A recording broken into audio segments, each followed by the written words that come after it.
ما 10 تا از امامان 12 تا داریم، شما 10 تاشو نام ببر. امام اول علی. امام دوم چیه چندمه؟ امام دوم کیه؟ خدا. امام دوم خدا. خب امام سوم کیه؟ بنده خدا. بنده خدا. خب امام چهارم کیه؟ نه چی بود؟ پنجم. خب امام چهارم کیه؟ ششم. ششم. خب امام ششم کیه؟ هفتم.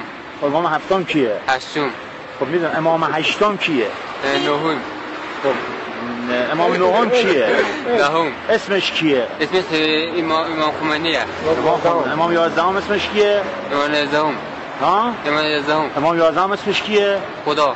خدا. خب میدونم. خب امام 12 چی؟ چهارم. خب اسمش چیه؟ اسمش خدا.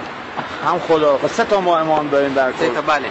خب حالا میتونی از اول همه رو سری بگی اسمشون؟ چهارم، پنجم، ششم، هفتم، هشتم، نهم، دهم. خب اسمشون بگو. 11.